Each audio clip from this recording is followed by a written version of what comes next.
বুথে notice সাটলেন BLO. Kharagpur বিধানসভা এলাকায় বিলি হয়নি বহু ফর্ম।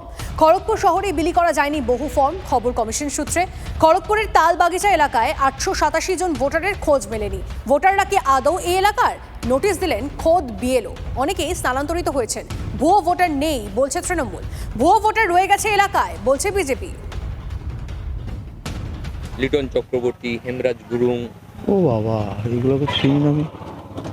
কিরণ কুমার দুংলা, না না না শিবানী কালোয়ার, না না না কাত্তায়নী রায়, না না না, এগুলো একটা চিনি না। রতনচন্দ্র রায়, না চেনেন? না না, একটা চিনি না। লিস্টে যদি নাম ওঠে 2002 সালে, তাহলে এখন তাদেরকে পাবে না কেন?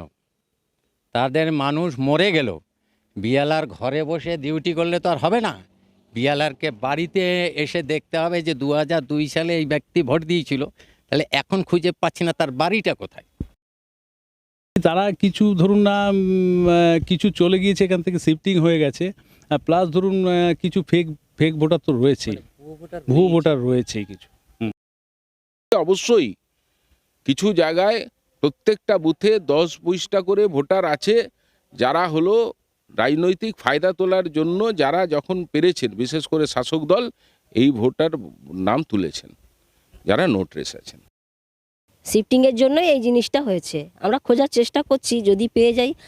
অনেকে আমাদের সাথে যোগাযোগ করার চেষ্টা করছেন, গতকালও চেষ্টা করেছেন যে কলকাতা থেকে ওনারা আসবেন, এনে ফর্মটা নিয়ে যাবেন। তারা এখানে এখানে ছিলেন, চলে গেছে। হ্যাঁ, মানে বেশিরভাগটাই কি এরকমই মনে করছেন? না না, অনেকে বিয়ে হয়ে গেছে, বিবাহিত রয়েছে, এর মধ্যে অনেকে বিবাহিত রয়েছে,